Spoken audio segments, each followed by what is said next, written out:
So what do you say to get out of this dilemma? Oh man, how are we going to get out of this? Your charisma is under the character- wisdom. Yeah, one. Where's... There you go. Yeah. What's the number? Not the big number. The number with the plus sign. Okay, there. Yeah, that number. A -5? I don't think I can just roleplay my way out of this. The game says I'm like stuck. What? You don't know how to RP that? Let me help. Hey there, I hope you're having a good day. If you're a new player to the hobby, you've probably watched a dozen other videos before this. So let's talk about roleplay and how the mechanics of your character can make it easier for you to roleplay in every game you play. It's easy to blame dungeon masters for planning out outcomes for situations. If only the players did this, and then it turns into railroading and we wonder, why not just go write a book? Well, the same thing can be said about players when they try to invent a fully fleshed character before they roll the character on a character sheet or before they even start rolling in the game. But when we want to sit down and play with our friends at our game, it's really important to know that what we experience at the table matters more than what's going on in our heads in imaginary land away from the table. You have a vision of a character that probably is not going to turn out the way you want it to at the table. My character is a knight and he's fearless, and then he rolls like crap in every single fight. If you don't know how to be flexible with that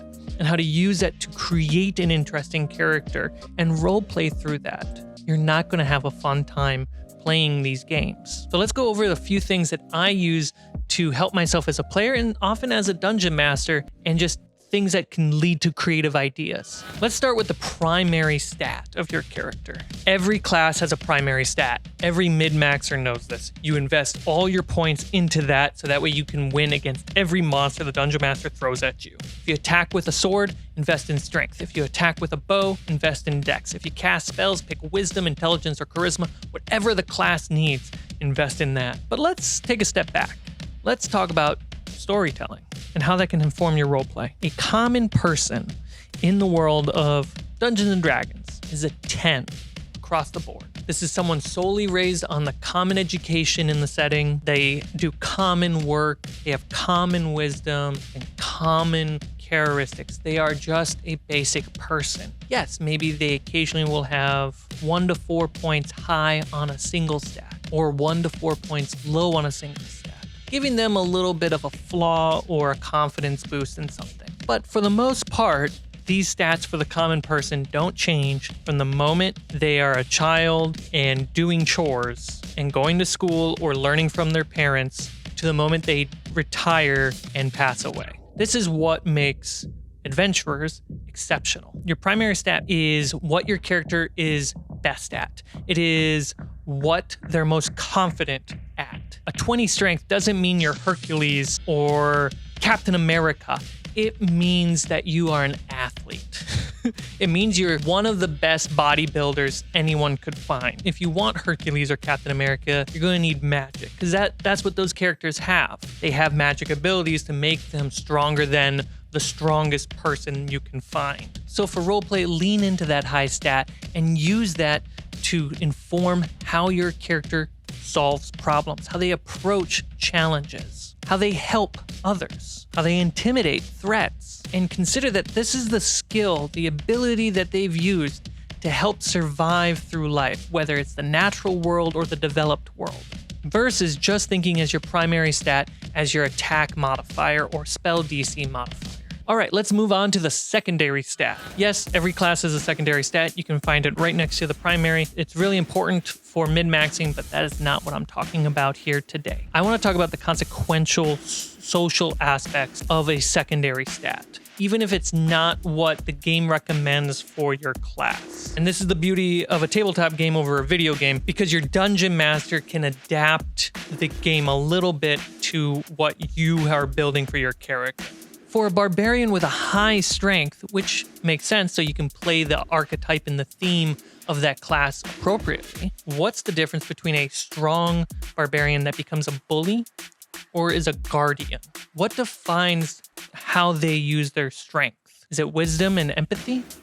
Is it intelligence and ego? Is it charisma and influence? With wisdom comes empathy, the understanding of how others feel, and compassion and sentiment towards others and even strangers. But the curse of compassion is that you begin to stop caring about yourself as much as you care about everyone else. Whereas intelligence comes with ego, the understanding of how to optimize and perfect things. A lot of apathy for errors, even the sentimental ones. The curse of knowledge often is that the more you know, the less you remember that other people don't know what you know. Then there's charisma with influence. The understanding of how to influence other people or even magic can only truly happen when you understand yourself.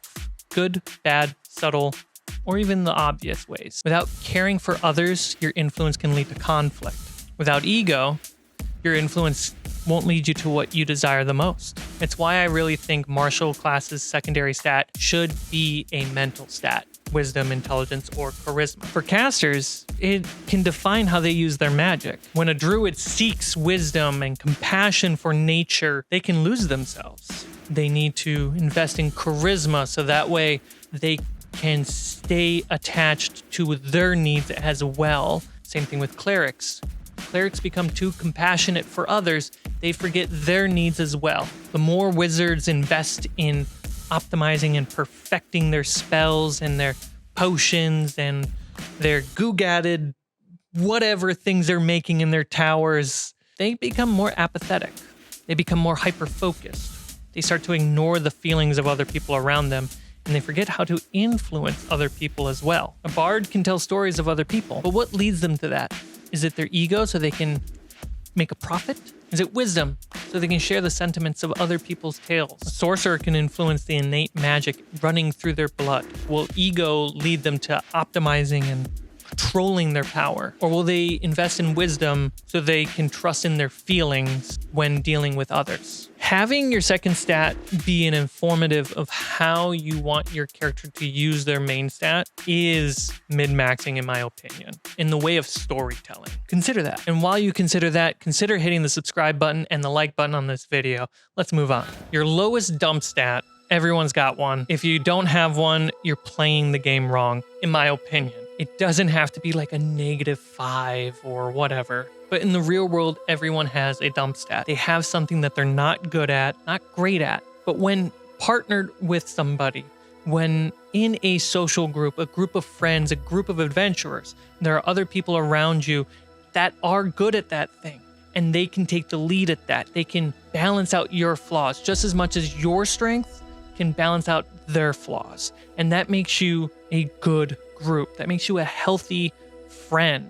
And in storytelling, that makes opportunity for interesting ideas to happen at the table. You might not be good at something, but that allows another player to jump in and be good at something. And then you can role play, why are you not good at this? Because you have this flaw, how do you approach problems and solutions? Similar to you looking at your high stat. Low strength, maybe you avoid confrontation. Low dex, maybe you're clumsy. Low con, maybe you don't eat the best of food. Low wisdom, maybe you don't consider other people's feelings when you approach a problem. Low intelligence, you don't consider the consequences of yourself when you approach a problem. And low charisma, you always ask other people for their advice when you want to make a decision, making you indecisive. Use these not as a weakness, mistakes on your character sheet that don't max you out.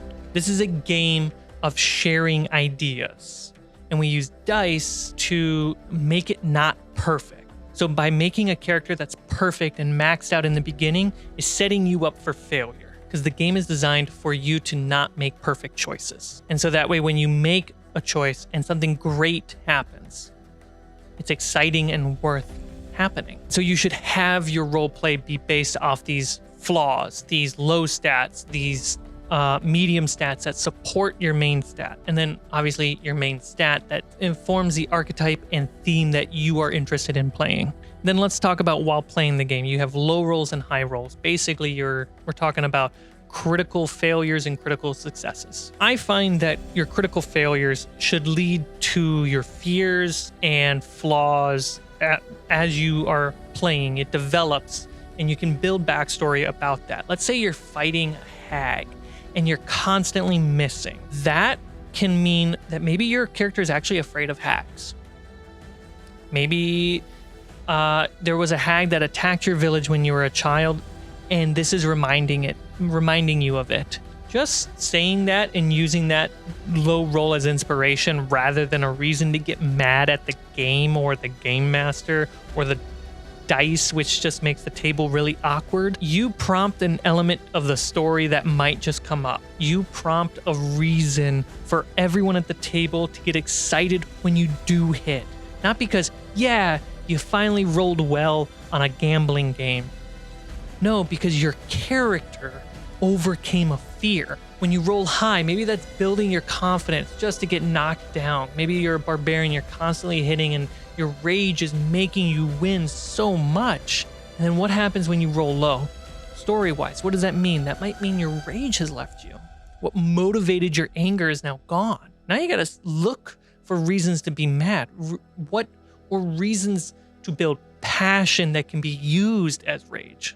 So, using your high rolls and low rolls to add to your backstory as you play the game to motivate interesting ideas such as fears and confidence is the right way to use your dice in a maxed out way for roleplay and sharing interesting ideas, your ideas, at the table. If you like this video, please hit the like button. Thank you so much for watching and making it all the way to the end. Also, I want to give a big shout out to all my backers, YouTube members and Patreon members. Without you guys, I would be a little bit more sad every single day. So thank you for making my day. Thank you for making my week and making me a happier person. I'll see you all on the next one. I hope you have a fun time playing D&D. Listening to 102.3, where we playeth nothing but chance, and more chance. This are not thine elder matriarch, Steve.